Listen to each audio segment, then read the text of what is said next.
بابت بسم اللہ کہیے قرآن ہاں اعوذ باللہ من أعوذ بالله من الشيطان الرجيم والذين لا يدعون مع الله إلها آخر ولا يقتلون نفسها التي حرم الله إلا بالحق ولا يزنون ومن يفعل ذلك يلقى أثاما بسم اللہ الرحمن الرحیم لا يضاعف له العذاب يوم القيامة ومخرج منهانا.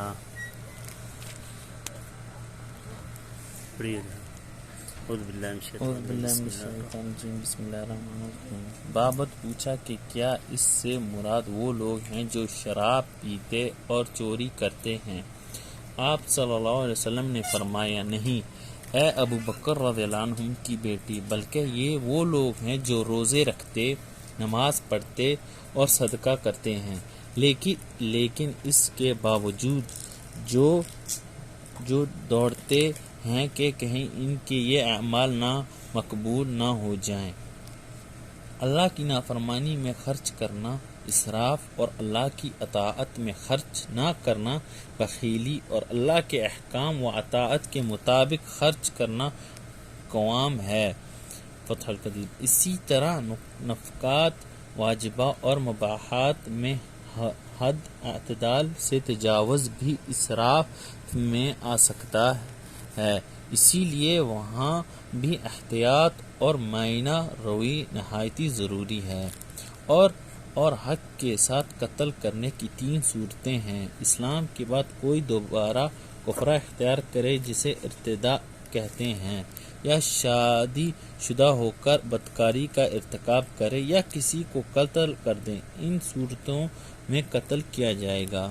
حدیث میں ہے رسول اللہ صلی اللہ علیہ وسلم سے سوال کیا گیا کون سا گناہ سب سے بڑا ہے؟ آپ صلی اللہ علیہ وسلم نے فرمایا یہ کہ تو اللہ کے ساتھ کسی کو شریک ٹھہرائے دارا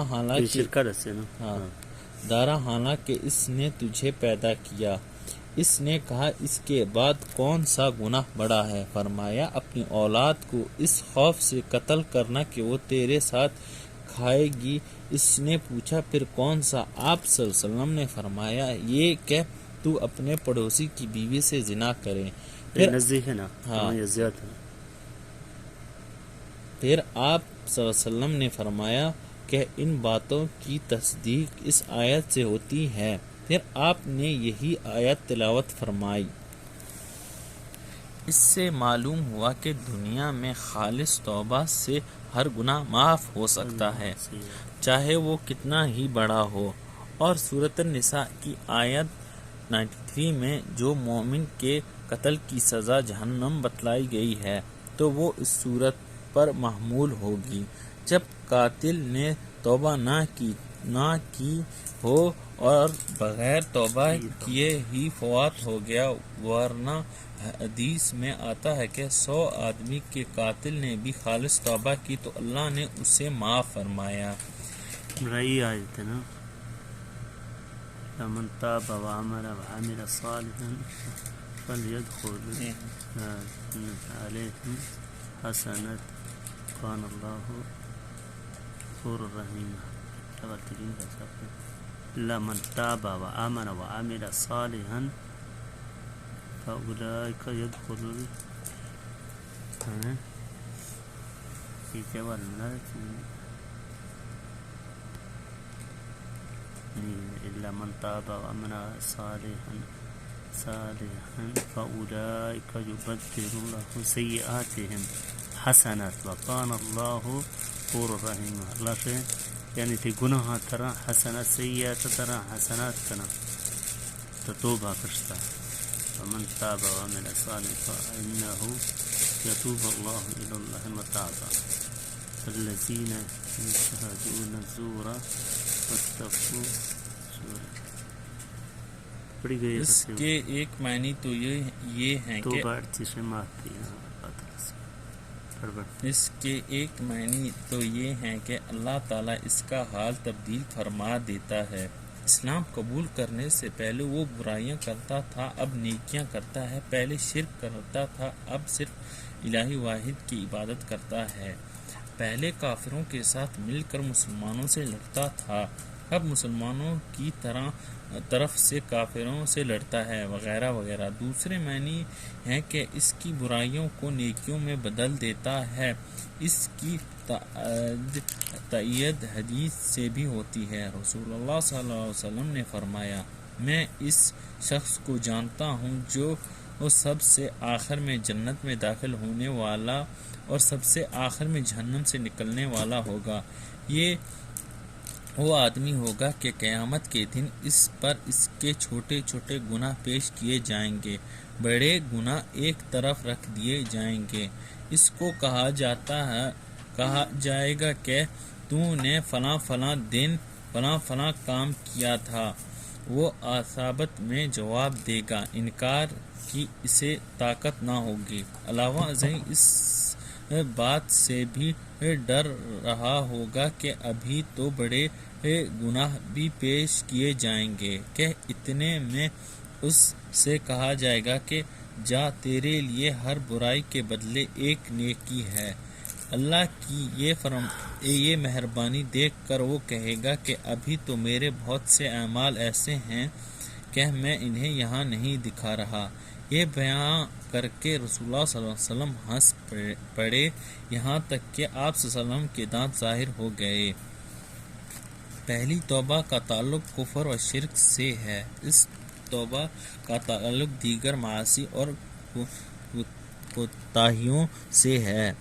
زور کے معنی جھوٹ کے ہیں، ہر باطل چیز بھی جھوٹ ہے، اسی لیے جھوٹی گواہی سے لے کر کفر و شرک اور ہر طرح کی غلط چیزیں مثلاً الواہ و لعب، گانا اور دیگر یہودہ جاہلانہ رسوم و افعال سب اس میں شامل ہیں۔ اور عباد الرحمن کی یہ صفت سورۃ فرقان ہے نا، اس نے بھی ہے کہ وہ کسی بھی جھوٹ کی مجلس میں حاضر نہیں ہوتے۔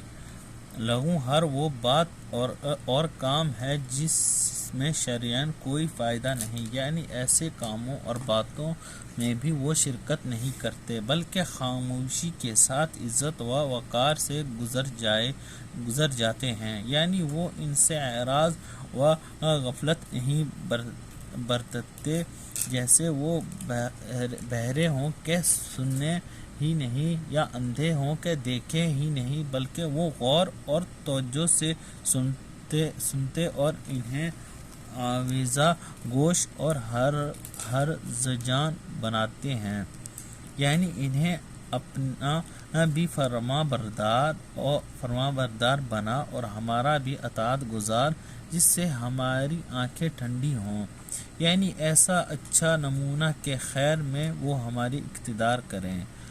دعا التجا کا مطلب اللہ کو پکارنا اور اس کی عبادت کرنا ہے، اور مطلب یہ ہے کہ تمہارا مقصد تخلیق اللہ کی عبادت ہے، اگر یہ نہ ہو تو اللہ کو تمہاری کوئی پرواہ نہ ہو، یعنی اللہ کے ہاں انسان کی قدر قیمت اس کے اللہ پر ایمان لانے اور اس کی عبادت کرنے کی وجہ سے ہے۔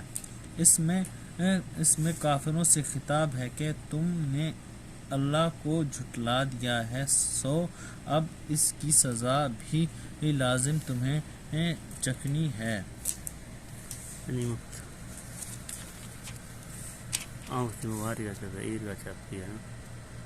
والذين لا يدعون مع الله إلها آخر ولا يقتلون نفس التي حرم الله إلا بالحق ولا يزنون ومن يفعل ذلك يلقى آثاما يزنون زنا يضاعف له العذاب يوم القيامة ويخلد فيها مهانا۔